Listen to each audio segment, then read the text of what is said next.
Good morning বন্ধুরা, নতুন ব্লগে স্বাগত জানাই। আমার তো ঘুমানো খুব অন্যায় বন্ধুরা, 2 ঘন্টা 2.5 ঘন্টার জন্য ঘুমিয়ে পড়ে খুব অন্যায় হয়েছে। খিদে পেয়েছে, খেতে পারেনি, ওর মা উঠে দুধগুলো দিতে পারেনি, খাওয়াতে পারেনি, ও মা ঘুমিয়ে পড়েছে, শরীরটা খারাপ লাগছিল। পাশে শুয়ে বাচ্চাটা 1-1.5 ঘন্টা ধরে কেঁদে যাচ্ছে। আলটিমেটলি ওর মা সকাল 6টায় আমায় ফোন করলো যে এসো একবার। আমি এলাম, কেঁদে পুরো জল জমে গেছে সারা গায়ে, এত কেঁদেছে, যাওয়া যাবে না ওকে ছেড়ে। ওর কাছে দিয়ে এসছি, ওর দুধ করে নিচ্ছি, খাইয়ে বার করে দিয়েছি, কিন্তু খাওয়াতে খাওয়াতে দেখলাম পটি হয়ে গেছে, ডাইপার পরে আছে, পটি করেছে। পটিটা পরিষ্কার করে দেবো চটপট। হাসি ফুটে গেছে, 3টে থেকে বেচারা কিছু খায়নি, রাত 3টে থেকে খেলো 6:30টার সময়, এখন 6:45। পটি করে আছে, পটিটা পরিষ্কার করবো। এই যে পটি হয়েছিল, চেঞ্জ করে দিয়েছি।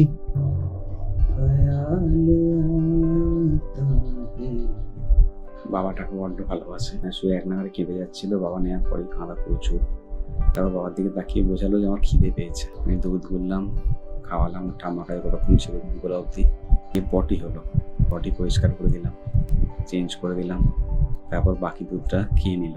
ওই জায়গাটা আমি রেকর্ড করতে পারিনি বন্ধুরা। অফিস খুলে শুয়েই আমার দিকে তাকিয়ে এমনভাবে দেখছে, মনে হচ্ছে তুমি একটু আদর করে আমি ঘুমিয়ে পড়বো। তা আমি পিঠে নিয়ে ঘুরতে থাকলাম, ঘুমিয়ে গেছে। চাই না কতক্ষণ ঘুমবে, 5 মিনিট 10 মিনিট ঘুমুক।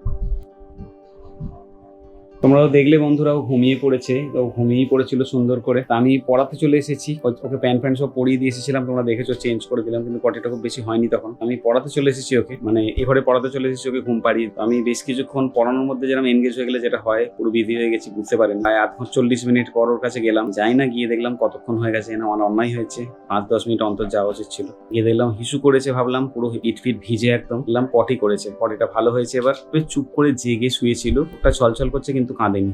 কেউ নেই আমার ধারে কাছে, আমার একাই থাকতে হবে, বুঝতে পেরে গেছে। খুব কষ্ট পাচ্ছে বাচ্চাটা, আমি বুঝতে পারছি। সর্দির জন্য কিছুতেই কমতে চাইছে না। এত টয়লেট মেয়েকে শুয়ে থাকলে তো সর্দি কমবে না। আমি পড়াচ্ছিলাম এ ঘরে, ওকে নিয়ে চলে এলাম। আবার দেখো, আবার জামা পাল্টে দিয়েছি, বুঝতেই পারছো, জামা প্যান্ট সব পাল্টে দিয়েছি। ওর নেস্টাম খাওয়ার টাইম হয়ে যাচ্ছে, আমি কোথায় রেখে ওকে নেস্টাম গুলতে যাবো আমি জানি না। এক হাতে নিয়ে গিয়ে করা খুব টাফ, কারণ বাটি মাজতে হবে। দেখা যাক কি করা যায়। যারা পড়ছে এখন, দেখো এসে গেছে, দেখো কিভাবে সামলাবো, এখন চেষ্টা করতে হবে সামলানো। দেখা যাক। সকালবেলা ওকে ট্রেনিং দিচ্ছি, ওয়ার্কিং ট্রেনিং। ধরো রুটি বেলা, যদি এন্টারটেনমেন্ট চাই, মাকে পাচ্ছে না, সকাল থেকে মাকে চাইছি, মাকে পাচ্ছে না বেচারা, কি করবে, মা ঘুমাচ্ছে। এটা রুটি বেলা শেখাচ্ছি।